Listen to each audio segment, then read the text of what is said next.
এই গল্পের শুরুতে আমরা একদল গ্রামবাসীকে দেখতে পাই যারা মূলত কোনো একটা বিষয় নিয়ে বলাবলি করছিল।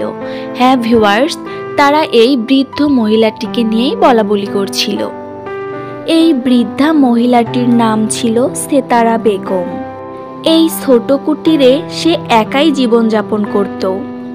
গ্রামের সব বাচ্চারাই তাকে অনেক ভালোবাসতো, তাকে সবাই দাদিমা বলে ডাকতো।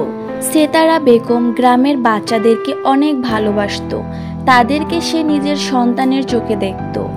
দিনের ম্যাক্সিমাম সময়ে সেতারা বেগম এই বাচ্চাদের সঙ্গে কাটাতো। সে মূলত একজন ইন্ডিপেন্ডেন্ট নারী ছিল, নিজের কাজকর্ম সব নিজেই করত, কখনো কারো সাহায্য নেওয়ার প্রয়োজন বোধ মনে করত না। এই বিষয়টা গ্রামবাসীরা দেখত এবং তাকে নিয়ে বলাবলি করত, কিন্তু সে সব সময় তার মতোই থাকতো, এসবে কখনো কিছু মনে করতো না। গ্রামবাসীরা মূলত তার ছেলেকে নিয়েই তাকে কথা শোনাতো। অনেক কষ্ট করে সে তার ছেলেকে মানুষ করেছে।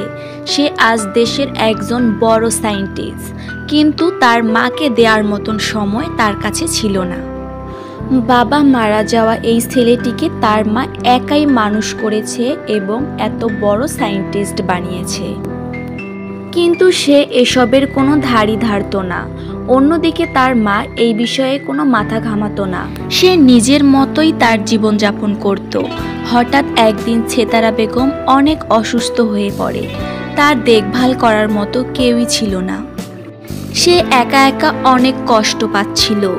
এই দৃশ্য দেখে গ্রামবাসীরা হায় হায় করতে থাকে এবং তারা সিদ্ধান্ত নেয় তার ছেলেকে তারা খবর দেবে। কিন্তু সেতারা বেগম তাদেরকে বারণ করে দেয় যেন তারা তার ছেলেকে বিরক্ত না করে, এবং সে নিজে যতটা সম্ভব পারত নিজের খেয়াল নিজে রাখার চেষ্টা করত, কারণ সে জানত তার ছেলে এখন দেশের নামি দামি একজন ব্যক্তি। তার মাকে সে মনে নাও রাখতে পারে।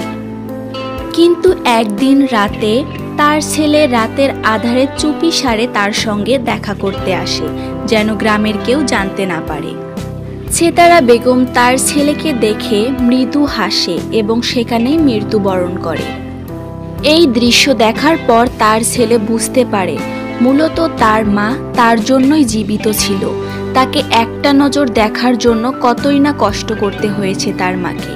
সে পুরনো দিনের কথা ভাবতে থাকে, যেদিন তার প্রথম চাকরি হয়েছিল। এগুলো ভাবতে ভাবতে সে অঝরে কাঁদতে থাকে এবং ভাবতে থাকে, সময় থাকতে আমি তোমার মূল্য বুঝিনি মা, আমাকে মাফ করে দিও। আমাদের সমাজে কিন্তু এমন অনেক লোক আছে যারা চাকরি পাওয়ার পর তার নিজের মাকেই ভুলে যায়। তো ভিউয়ার্স, কেমন লাগলো আমার আজকের গল্পটি? যদি আপনাদের গল্পটি ভালো লাগে তাহলে অবশ্যই একটা লাইক, কমেন্ট অ্যান্ড সাবস্ক্রাইব করতে ভুলবেন না, এবং নিত্য নতুন গল্প পাওয়ার জন্য আমার সাথেই থাকুন।